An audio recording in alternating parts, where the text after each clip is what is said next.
The bullet that was meant to kill Wade Halloran instead found the shoulder of a stranger wearing his coat. And that single mistake was the reason Gertrude Garner ever came to love a man named Noah Garrison at all. It was the autumn of 1879, in the high grass country north of Junction Flats, Montana Territory, where the wind came down off the Bear Paw Mountains smelling of frost and pine smoke, and where a woman who owned land was considered either a fortune to be married or a problem to be solved. Gertrude Garner was 24 years old, and she had spent the better part of that year being treated as both. Her father, Elias Garner, had built the ranch with his own hands after the war. Driving cattle up from Texas along the old trails before there was much of anything in this part of the territory but grass and sky and the occasional Blackfeet hunting party that had more reason to distrust the white settlers than the other way around. He had married late, buried a wife young, and raised his only daughter to ride a horse before she could properly walk and to read a ledger before she could braid her own hair. By the time Gertrude was old enough to run the place herself, her father's heart had begun to fail him, and the doctor in Junction Flats, a tired man named Reynolds, told her plainly that Elias Garner did not have many hard winters left in him, which was precisely why Silas Vance had chosen that autumn to call in his notes. Vance ran the only bank in Junction Flats, a squat brick building with his name painted in gold letters above the door, and he had loaned Elias Garner money 3 years back when a drought had nearly finished the herd. The note had seemed reasonable then. It did not seem reasonable now, not with the interest compounding and the harvest thin and Elias too weak to argue the figures the way he once might have. "You have until the first snow," Vance had told Gertrude, sitting in her own kitchen with his hat in his lap like he was doing her a kindness by not wearing it at her table. "After that, the bank forecloses, and the Garner land becomes the property of the Junction Flats Cattle and Land Company, which, as you know, I happen to have a controlling interest in." "You built that company out of other men's debts," Gertrude had said, and Vance had only smiled, the way men like him always smiled when a woman said something true that he had no intention of answering.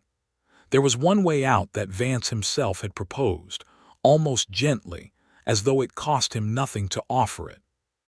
Wade Halloran, who owned the largest spread in the county and held the water rights to Willow Creek that the Garner cattle depended on every summer, had made his interest in Gertrude known for the better part of a year.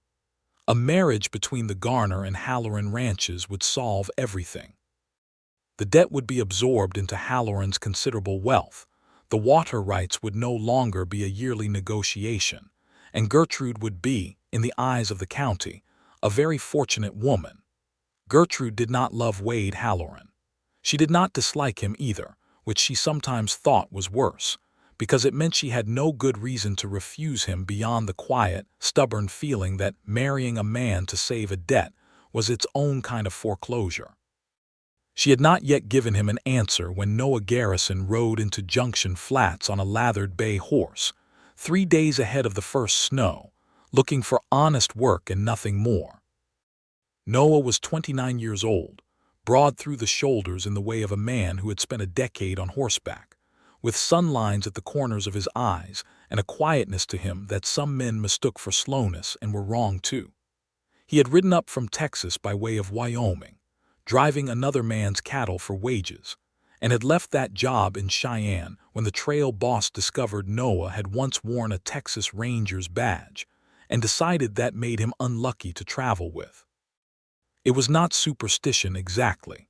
It was that men who had once carried the law sometimes carried trouble behind them too, and the trail boss did not care to find out which kind of man Noah was. The truth, which Noah told to almost no one, was that he had left the Rangers after a gunfight outside Fort Griffin that had ended with a boy of 19 dead in the street, a boy who had drawn on Noah first and left him no choice, but whose face visited Noah most nights all the same. He had turned in his badge 2 months later and had been drifting north and away from Texas ever since, looking for a piece of ground quiet enough that he might stop hearing that boy's name in his sleep. He found Junction Flats on a gray afternoon, tied his horse outside the Whistling Elk Saloon, and went inside for a whiskey and whatever word of work a man might overhear in a room full of ranchers and drovers. It was there that he met Wade Halloran. Wade was a big, handsome man, well-liked in the way that wealthy men in small towns often are, generous with his money at the card table, and careful never to let anyone forget whose money it was. He was playing poker with 3 other ranch hands when Noah came in, and he waved Noah over with the easy confidence of a man who had never once doubted his welcome anywhere. "You look like a man who knows one end of a rope from the other," Wade said, studying Noah's hands, the calluses, the way he stood. "Looking for work?" "I am," Noah said. "Elias Garner's outfit is short-handed. Old man's ailing and his daughter's running the place near enough alone. She won't say it, but they need hands before winter." Wade said this easily, without any apparent thought that he was sending a stranger toward the woman he intended to marry. In his mind, Gertrude Garner was already settled business, a matter of when rather than if. "Ride out there tomorrow. Tell them Wade Halloran sent you if that carries any weight." "Much obliged." They played a few hands together, and Wade, flush with whiskey and good humor, noticed that Noah's horse had come up lame crossing a rocky stretch outside of town. "Take my gray gelding," Wade said, waving a hand as though it were nothing at all. "I've got 2 of them, twins near enough, bought off a rancher down in Miles City. I'll be riding out to the Garner place myself in a few days to call on Miss Garner. You can leave the horse in their barn and I'll collect it then." He grinned. "Wear my old duster too, if you like. Nights are getting cold and that coat you've got won't turn the wind." Noah, who owned little and was not proud enough to refuse a kindness, thanked him and accepted both the horse and the coat. A long gray canvas duster with a distinctive black yoke across the shoulders that every man in the county would have recognized from half a mile off as belonging to Wade Halloran. Neither man knew, as they shook hands outside the saloon the next morning, that Silas Vance had already decided Wade Halloran needed to die before the snow came. Vance's reasons were not complicated, though he dressed them up in the language of business, the way he dressed up everything he did that would not survive being spoken of plainly. Wade Halloran had discovered, some weeks before, that Vance had been rigging the county's cattle association elections, buying votes with forgiven debts to install himself as association president, a position that would let him control grazing rights across 3 counties. Wade had not yet gone to the territorial marshal with what he knew, but he had told Vance to his face that he intended to, once he had proof enough to make it stick. A dead rival could not testify, and if that rival happened to die on the very land Vance intended to fold into his growing empire, so much the better, for Wade's grieving family would be in no position to fight a foreclosure on a debt Vance would simply invent after the fact. Vance did not do his own killing. He had a man for that, a flat-eyed gun hand named Cutter Boone who had drifted through half the territory leaving trouble behind him, and who owed Vance enough money from bad debts of his own that refusing the work had never really been an option. Halloran rides out past Willow Creek most mornings this time of year, checking his cattle before the first snow closes the high pasture, Vance told Boone, in the back room of the bank with the shades drawn. "He wears that gray duster of his, easy to spot at 400 yards. You and your men take him at the Narrows, where the trail runs close along the rock. Make it look like road agents. There's been talk of a gang working this stretch of territory all summer. Nobody will look twice. And if he ain't alone, he rides alone. He always has. The man's arrogant enough to think nothing in this territory can touch him." Vance's mouth twisted into something that was not quite a smile. "Prove him wrong."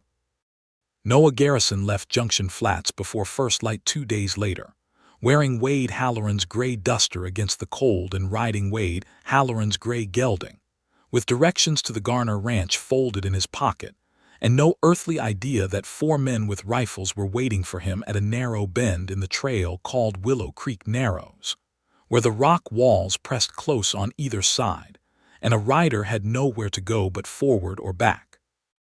The morning was cold and still, the kind of stillness that comes just before the first real snow of the season, and Noah rode easy, watching the gray light come up over the eastern hills, thinking, as he often did on quiet mornings, about the boy outside Fort Griffin and wondering if a man could ever truly outride his own memory, or if he only carried it further, like a stone in a saddlebag that never got any lighter no matter how many miles passed beneath the horse.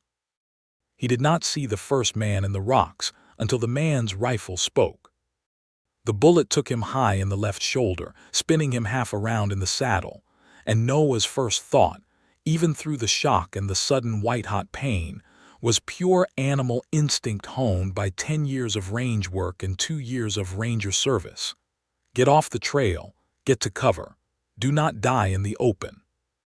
He dug his heels into the gelding's flanks, and the horse, terrified, bolted forward through the narrows rather than back, which was the only thing that saved him, because the ambushers had set themselves up expecting a man to either freeze or retreat, and instead their target came straight through the gap between two of their positions at a dead run with blood already soaking through Wade Halloran's borrowed coat.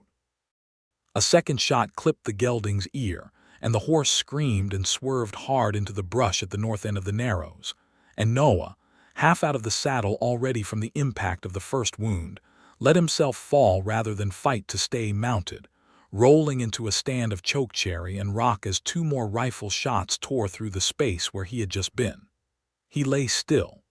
It was the only thing he could do. His left arm would not answer him at all, and the pain came now in waves that made the gray morning light pulse and swim, but somewhere beneath the pain the old training held, the part of him that had once worn a badge and had been taught in blood and in practice how to survive an ambush in open country. Stay down, stay quiet, let them believe what they want to believe. He heard voices, low and satisfied, moving closer.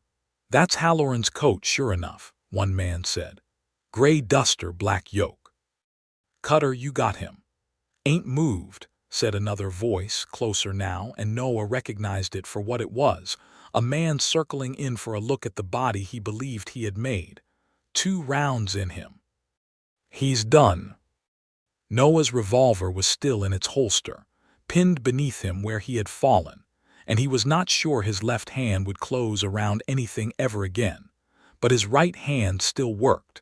And when the boots came close enough that he could see them through the chokecherry branches, close enough that the man called Cutter Boone leaned down to roll the body over and confirm his kill, Noah brought his revolver up and fired once, striking Boone in the thigh and dropping him with a shout of pain and surprise that scattered the other 3 men into the rocks in confused retreat, none of them expecting a dead man to shoot back.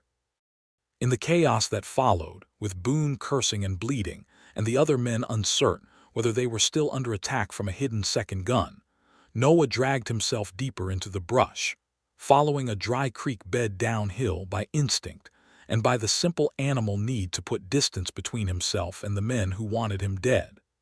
He did not know how long he crawled, or how many times the world went gray and distant and came swimming back. He knew only that eventually the ground leveled out, and there were fence posts, and beyond the fence posts a barn, and beyond the barn a light burning yellow in a farmhouse window against the coming dark, and that he had just enough strength left to reach the edge of that light before his legs gave out entirely and the ground came up to meet him.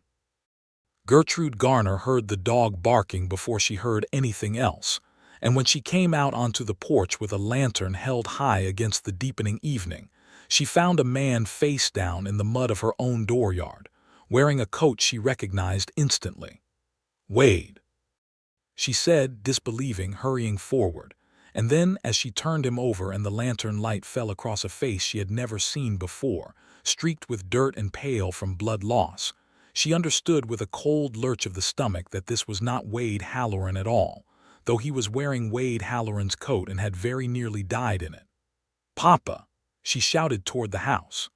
"Papa, someone's hurt, come quick, bring the lamp." Elias Garner came out onto the porch slowly, one hand pressed to his own chest in the way he had taken to doing when his heart gave him trouble. But he moved fast enough when he saw the blood soaking the stranger's shoulder, and between the two of them they got Noah Garrison up the porch steps and onto the kitchen table, where Gertrude cut away the ruined duster and the shirt beneath it with her father's hunting knife, and pressed a clean dish towel hard against the wound, while her father hitched the wagon to ride for Dr. Reynolds in town.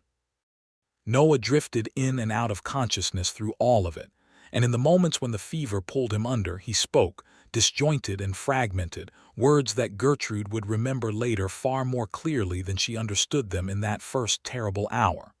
"Wasn't supposed to be me," he muttered once, gripping her wrist with a strength that surprised her. "Coat wasn't mine. Tell Halloran, tell him they're waiting at the Narrows." "Who's waiting?" Gertrude asked, leaning close, but he had slipped under again, and it would be 3 more days before he was well enough to answer her properly. Dr. Reynolds arrived past midnight, dug the bullet from Noah's shoulder by lamplight with Gertrude holding a basin and her father holding Noah's good arm still, and pronounced, when it was done, that the stranger would likely live, provided fever and infection did not take him in the days that followed, which in that country and that year was never a certainty for any wound at all. "He's lucky," Reynolds said, washing his hands in the basin Gertrude held for him. "Half an inch lower and it would have taken the artery. Whoever shot him meant to kill him, Gertrude, make no mistake. This isn't a hunting accident." "I know," Gertrude said quietly, looking at the ruined gray duster she had folded over a chair, the black yoke across the shoulders dark with dried blood. "I know whose coat that is." She sent word to Wade Halloran's ranch the next morning, by way of one of her own hands riding hard across the flats, and Wade himself arrived by midday, white-faced and shaken, to look at the coat and the horse standing exhausted in the Garner barn, and to understand, as Gertrude already had, that someone had tried very hard to kill him and had shot an innocent stranger instead. "I lent him the coat and the horse," Wade said, sitting heavily in the Garner kitchen, staring at the closed door of the room where Noah lay fevered and unconscious. "Because his horse went lame. That's the whole of it. I never thought, Gertrude, I never imagined anyone would. Who would want you dead, Wade?" Gertrude asked, and though she asked it gently, there was steel underneath the gentleness, the same steel that had let her run a ranch alone through a dying man's illness and a banker's threats without once losing her composure in front of either. Wade did not answer for a long moment. When he did, his voice was low. "Silas Vance," he said. "I found out things about him. Election fraud mostly in the Cattle Association. I told him I meant to report it to the territorial marshal. I didn't think," he stopped, pressed his knuckles hard against his mouth. "I didn't think he'd do this." "Well," Gertrude said, "he did, or had it done, which in the eyes of God is the same thing." She looked toward the closed door again. "And a man who never did anything to Silas Vance is lying in my father's bed with a hole through his shoulder because of it."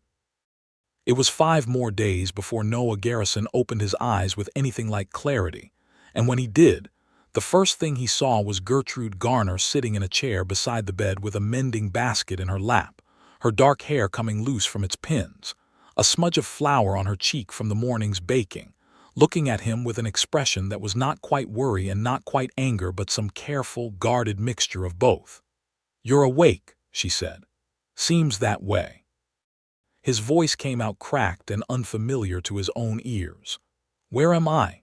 "Garner Ranch. I'm Gertrude Garner. You've been fevered 5 days and talking nonsense most of it." She set the mending basket aside. "You rode in wearing Wade Halloran's coat, on Wade Halloran's horse, with 2 bullet holes through you that were meant for him. So before you say another word, mister, I'd like to know your name, and why in God's name you were carrying my neighbor's coat into an ambush." Noah tried to sit up, found the pain in his shoulder still sharp enough to steal his breath, and settled for turning his head to look at her properly. There was something steadying about her directness, the plainness of the question, that he found he appreciated even through the fog of fever and pain. "Noah Garrison," he said, "drifted up from Texas looking for range work. Met Wade Halloran at the Whistling Elk 2 nights back.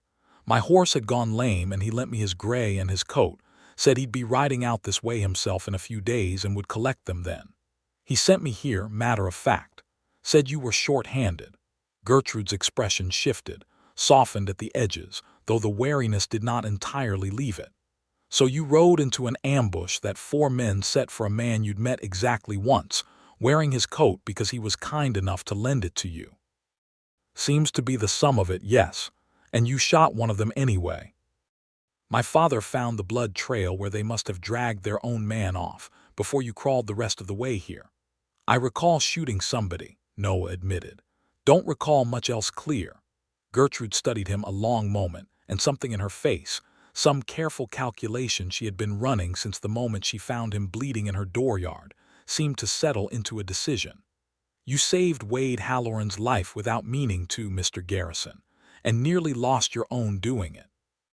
I don't think that's the sort of debt a man walks away from easily, and I don't much think Wade Halloran intends to try.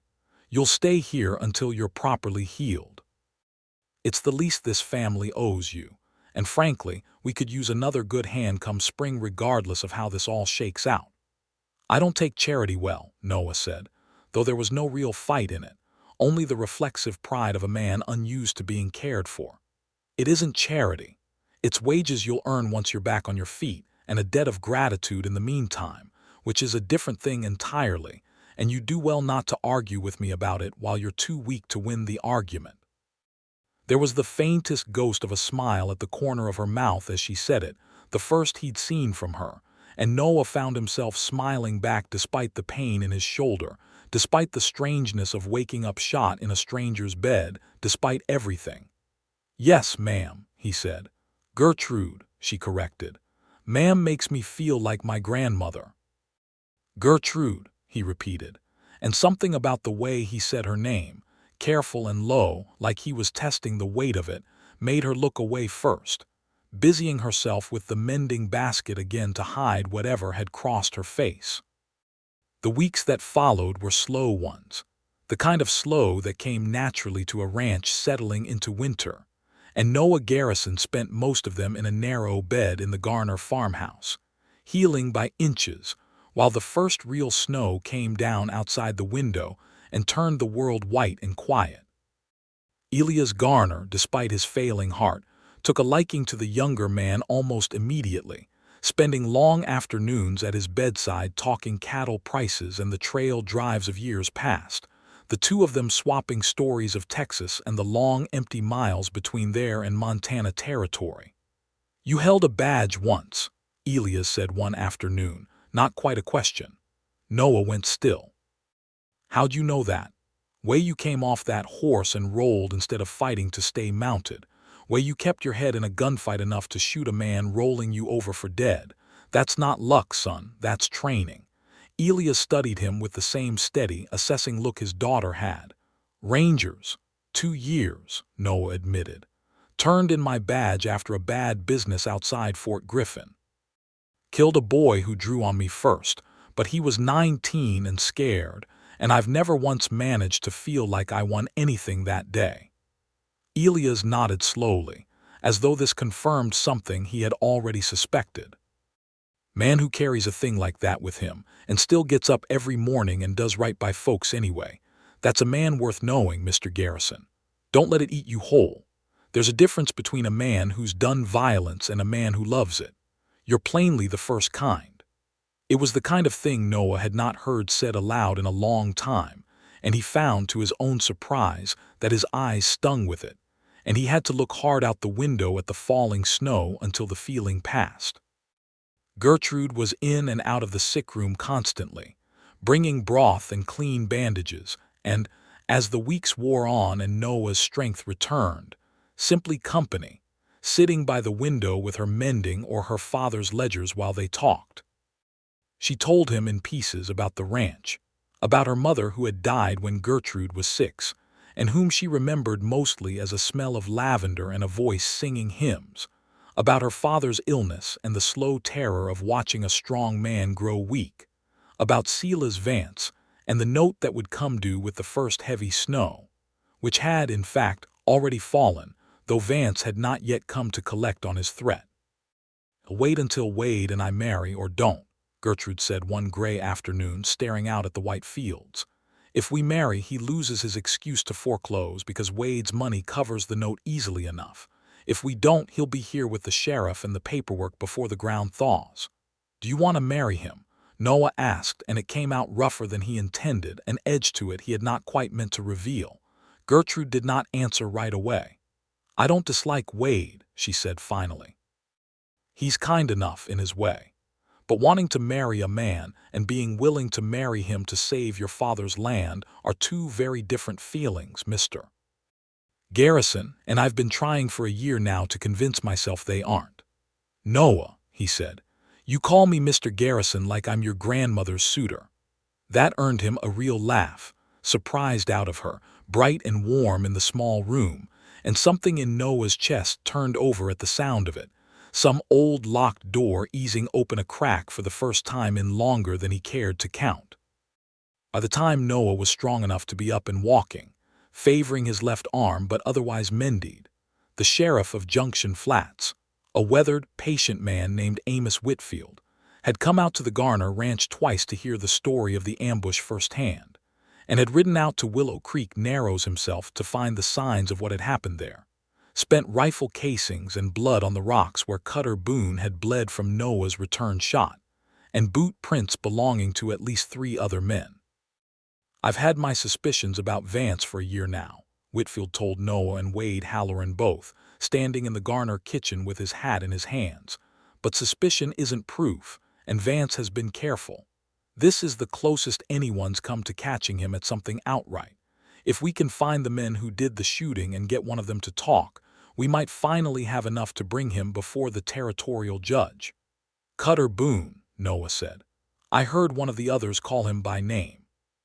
Shot him in the leg myself before I made my crawl. If he's still in the territory, he'll be nursing that wound somewhere close, because a man doesn't ride far on a fresh bullet hole in his thigh." It took the sheriff 4 more days to find Cutter Boone, holed up in a lined shack on the edge of Vance's own property, feverish and frightened and entirely willing, once cornered, to trade information for leniency.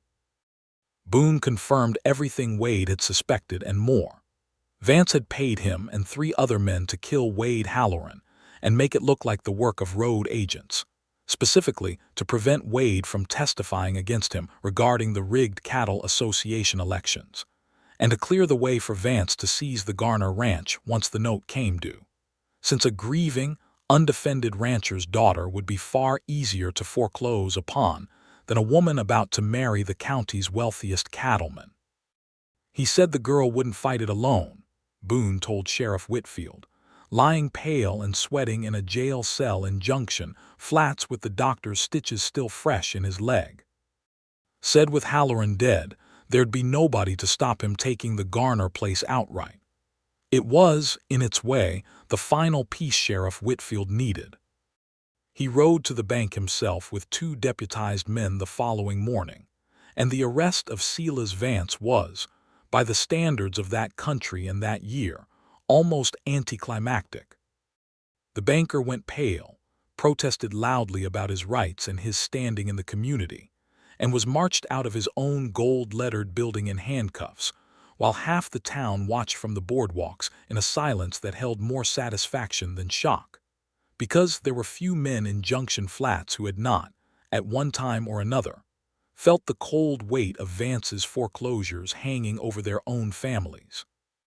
"There's a particular kind of injustice," Elias Garner said that evening, sitting up in his chair by the fire for the first time in weeks, some color returned to his face now that the weight of the debt had lifted from the house entirely, in a man using paper and ink to steal what another man built with his hands and his back. Bullets are honest in their terrible way. You can see them coming mostly. A crooked note in a ledger you don't see coming until it's already taken everything. He looked at his daughter, then at Noah standing near the window. "I'm glad this territory still has a sheriff willing to look past a rich man's coat and see the thief underneath it." The note itself, once the territorial judge examined the bank's records with the help of an accountant from Helena, was found to have been altered twice over the years. The interest inflated well beyond what Elias Garner had originally agreed to, and the debt was struck down entirely. The Garner ranch declared free and clear for the first time in 3 years.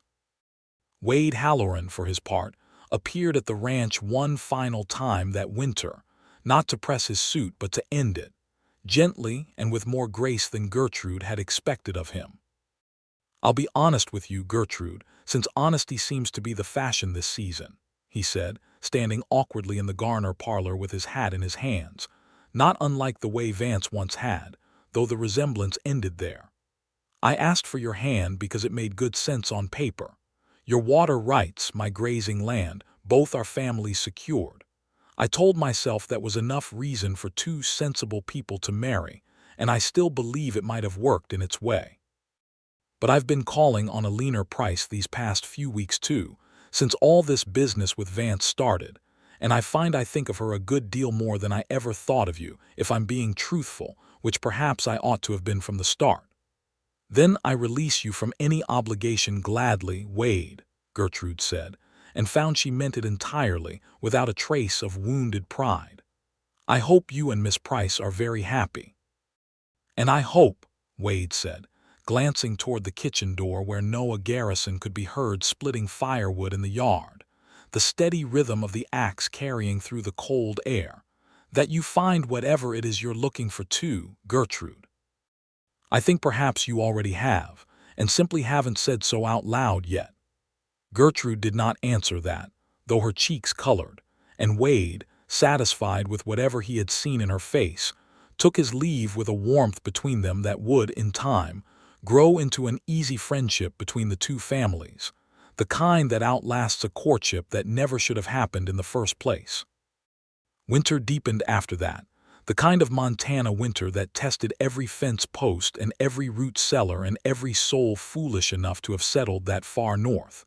And through it Noah Garrison stayed on at the Garner ranch, first as a healing patient, then as a hired hand, and finally, though neither of them said the word aloud for a long while yet, as something closer to family.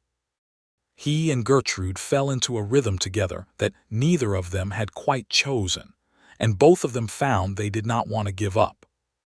Mornings, he was out at first light breaking ice on the water troughs and feeding the stock, and she was in the kitchen with flour to her elbows, and somewhere in the middle of the day, their paths would cross in the barn or the yard or over the noon meal, and there would be a look between them, quick and warm, that neither of them commented on, but that both of them had come, by January, to look forward to more than almost anything else in a long day of hard work.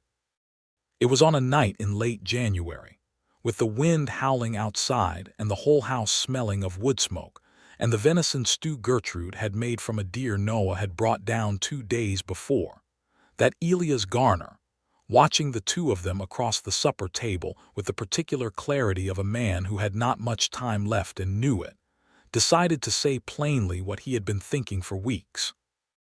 "You two are going to sit there being polite at each other until one of you dies of old age," he said, setting down his spoon, "unless somebody in this house has the sense to say something true." Gertrude went pink to the roots of her hair. "Papa, I mean it, Gertrude. I've watched you find reasons to walk past that barn 6 times a day since the man could stand up on his own again. And I've watched him, Noah, watch you when he thinks nobody's looking, with a face on him like a man who's afraid of wanting something too much to ask for it." Elias looked between them, not unkindly, but with the bluntness of a father who had buried a wife too young, and did not intend to watch his daughter waste a chance at happiness out of politeness. "I built this ranch out of nothing because I was willing to want something enough to risk failing at it. I'd like to see my daughter marry a man who understands that kind of wanting before I'm not around any more to say so." The silence that followed was long and thick with everything neither Noah nor Gertrude had yet allowed themselves to say aloud. It was Noah who broke it, setting down his own spoon with hands that were, for the first time in longer than he could remember, not entirely steady. "Your father's right that I've been watching you, Gertrude," he said, "and right that I've been afraid to say why. I came into this country with nothing but a lame horse and a bad memory I couldn't outrun, and I rode into a bullet meant for another man, and I don't know that I believe much in Providence, but I've come to think that whatever put me on that trail wearing that coat, it put me here, in this house, with you, and I haven't wanted to be anywhere else since I woke up and saw your face the first time I could see anything clear at all." Gertrude's eyes had gone bright and wet, though she held herself steady, the same steel that had carried her through a father's illness, and a banker's threats holding her upright now through a different kind of trembling entirely. "I have spent a year of my life being asked to marry for sensible reasons, Noah Garrison," she said. "Water rights and debts and land. I never once in all that year felt what I feel sitting across this table from a man who has nothing to offer me but himself and finds that a hard enough thing to offer as it is. I don't want sensible. I want," her voice caught and she pressed on through it. "I want you, if you're offering." "I'm offering," Noah said, and there was nothing quiet or careful about the way he said it now. Elias Garner, watching the two of them reach across the supper table for each other's hands, let out a long, satisfied breath and reached for his spoon again, as though the matter were now entirely settled and supper ought to continue accordingly, which, in the way of fathers everywhere, it did. They were married in April, once the roads had thawed enough for the circuit preacher to make his way out from Junction Flats, in the front yard of the Garner Ranch, with the first green grass coming up through last year's dead stalks, and the mountains still capped white behind them. It was not a large wedding. The whole of Junction Flats seemed to think it worth attending regardless, word having spread through the county all winter of the stranger who had ridden into an ambush, meant for another man and walked out of it, eventually, with a wife. Wade Halloran stood as a witness, a leaner Price on his arm, the two of them clearly well on their own way toward an announcement of their own before the year was out. Sheriff Whitfield attended in his good coat, and Dr. Reynolds, who had dug the bullet from Noah's shoulder 6 months before, remarked to anyone who would listen that he had never in 30 years of doctoring seen a wound turn out quite so well in the end. Elias Garner, thinner than he had been the autumn before, but standing straight and proud in a suit that had not seen use since his own wedding decades past, walked his daughter the short distance from the farmhouse porch to where Noah stood waiting, and when the preacher asked if any man objected to the union, the only sound was the wind moving through the new grass, and somewhere off toward the barn, a meadowlark singing as though it had been asked to provide the music for the occasion itself. "I, Noah Garrison, take you, Gertrude Garner," Noah said, his voice steady now in a way it had not always been in the months since the ambush, "to hold and to keep in the fair country and the hard, for as long as God gives me breath to say it." "I, Gertrude Garner, take you, Noah Garrison," Gertrude answered, the same and gladly, and without a single sensible reason in the world beyond the fact that I love you, which I have found in the end to be reason enough. They kissed to a ragged cheer from the assembled guests, and Elias Garner wept without any shame at all, and somewhere in the crowd Wade Halloran leaned over to tell a leaner Price that he had known, the very evening he lent a stranger his coat and his horse, that something in the world had shifted, though he could never quite have said toward what. The years that followed were not without their own hardships, because no life in that country and that time ever entirely was. There was a drought in 1882 that tested every well on the ranch and turned the grass brown by July, and a hard winter 2 years after that which took a third of the herd, despite everything Noah and Gertrude could do to save them, huddled together in the barn through blizzard nights breaking ice and hauling feed, until their hands cracked and bled from the cold. There was the slow, expected sorrow of losing Elias Garner in the spring of 1883, quietly, in his sleep, in the same bed where he had once listened to a wounded stranger talk in fevered nonsense, and had decided even then that he liked the man his daughter had brought home. He was buried on a low hill overlooking the ranch he had built, beside the wife he had lost so many years before, and Gertrude grieved him hard and long, but not alone, because Noah Garrison never once left her side through any of it, not for a single night. But there was joy too, more of it than either of them had dared hope for in the hard months following the ambush at Willow Creek Narrows. Their first child was born in the winter of 1880, a son they named Elias after Gertrude's father, a boy who grew up sturdy and quick with horses in a way that made his grandfather's old friends remark, more than once, that the resemblance went well beyond the name. 2 years after that came a daughter, Mary, named for Gertrude's own mother, dark-haired and stubborn from her first breath, who by the age of 6 could out-argue half the ranch hands and by 12 could outride most of them too. A third child, another son they called Thomas, came in 1885, quieter than his siblings, with his father's steady watchfulness and his mother's careful, deliberate way of weighing a thing before she spoke on it.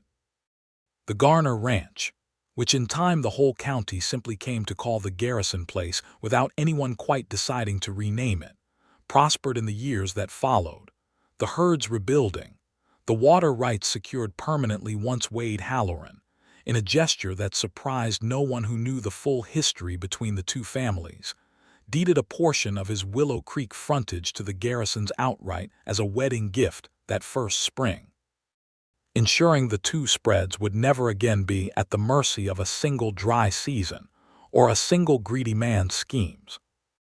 Silas Vance was tried before the territorial judge in Helena that same spring of 1880, convicted on charges of fraud and conspiracy to commit murder, and sentenced to a term in the territorial prison that effectively ended both his freedom and his influence over Junction Flats forever. Cutter Boone, having testified against his former employer, served a shorter sentence for his own part in the ambush and, upon release, left the territory entirely and was never heard from again in that country, which suited everyone who remembered him just fine. The Junction Flats Cattle and Land Company, stripped of its founder and its fraudulent foundations, was dissolved within the year, and the honest ranchers of the county formed their own association in its place, one that, by unanimous vote, elected Wade Halloran as its first president, a position he held with considerably more integrity than his predecessor ever had. On quiet evenings, once the children were old enough to sit still for it, Gertrude liked to tell the story of how their father had come to the ranch, though she always let Noah tell the part about the ambush itself, since he told it better, and she always added with a smile, more modestly than the truth of it deserved. "Your father rode straight through 4 armed men wearing another fellow's coat," she would say. The children gathered close by the fire while the wind moved outside the way it always did in that country, and got himself shot for his trouble, and instead of riding on to find easier country somewhere else once he'd healed, he stayed right here and let your grandfather talk him into a life he never once asked for and never once regretted. "I asked for it eventually," Noah would say, catching Gertrude's eye across the fire the way he still did, all these years later, with the same quiet warmth he'd first shown her healing in that narrow bed with the snow coming down outside the window. "Took me getting shot to slow down long enough to notice what I was riding toward. Sometimes a man needs the whole world to stop and make him look at what's right in front of him."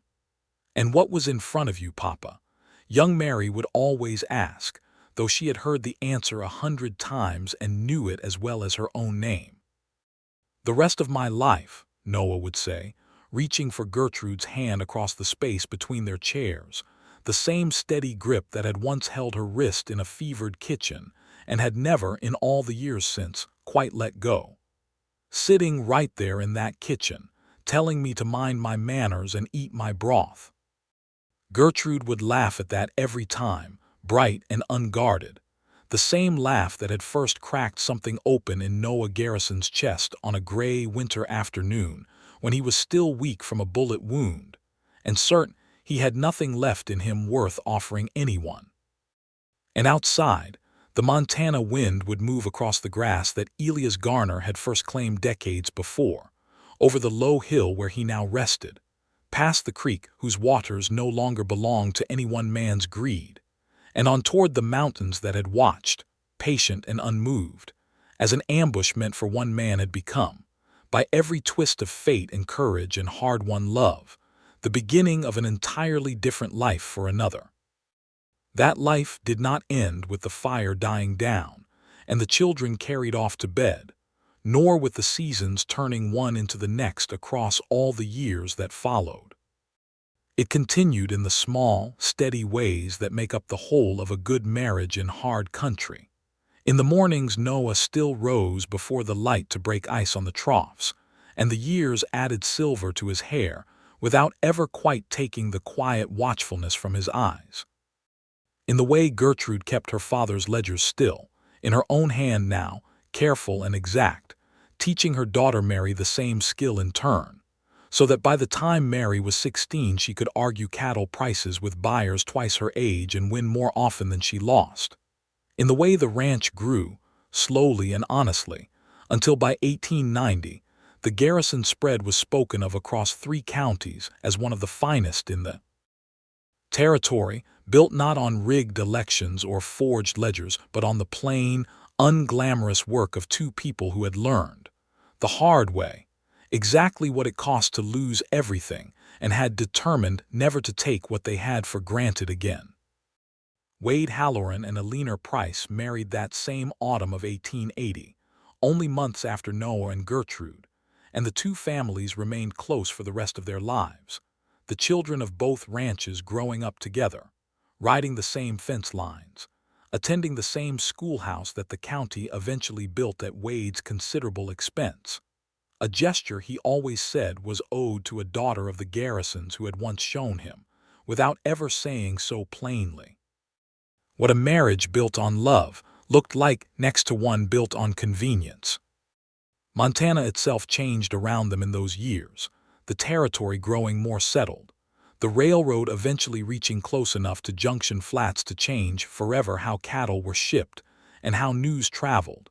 And through all of it the Garrison Ranch stood as a fixed point, a place where a wounded stranger had once been carried in from the cold and had never really left, because he had found in that farmhouse and in the woman who ran it something worth staying for that no amount of easier country elsewhere could ever have offered him. Noah Garrison lived to be an old man by the standards of that hard territory, long enough to see his son Elias marry and take over the day-to-day running of the ranch, long enough to see his daughter Mary become, of all things, one of the first women in the county to hold a seat on the school board, long enough to see his youngest son Thomas ride off to attend a proper college in Helena, and come home again 2 years later, insisting the ranch adopt newer methods of breeding stock that, grudgingly, even his father admitted, improved the herd considerably. And through every one of those years, every hard winter and every easy summer, every small triumph and every ordinary Tuesday, he woke each morning beside Gertrude Garner Garrison and counted himself, without fail, the luckiest man ever to take a bullet meant for someone else.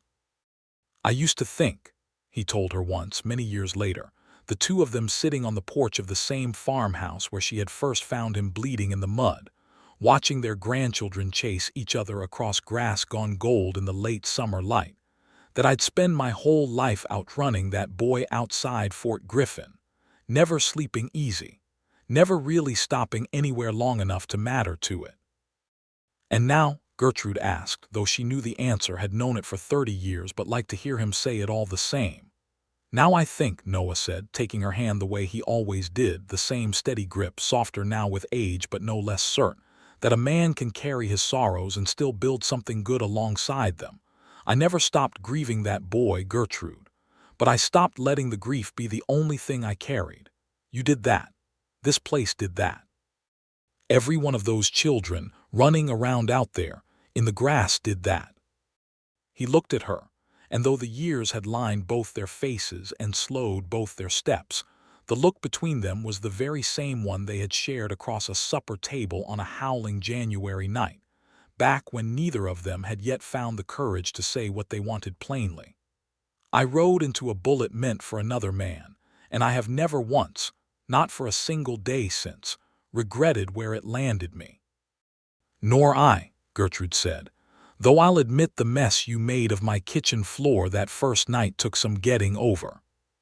He laughed at that, easily, the same laugh she had first heard cracking through his careful reserve all those years ago, and out across the ranch that had once nearly been lost to a corrupt man's greed, and had instead become the foundation of an entire family's happiness. The sun went down slow and gold over the mountains, and the wind moved through grass that had seen a great deal of trouble come to that country over the years and had watched, in the end, love outlast every bit of it. They grew old together in that house, watching their children raise children of their own on the land Elias Garner had first claimed with nothing but a strong back and a stubborn heart. And when Noah Garrison finally passed, peacefully in his sleep, in the winter of 1911, at the considerable age of 61, it was Gertrude's hand he was holding, just as it had been every night for 31 years since a stranger's bullet meant for another man had. By the strangest and kindest twist of fate the territory had ever seen, delivered her instead the whole of her life's true happiness.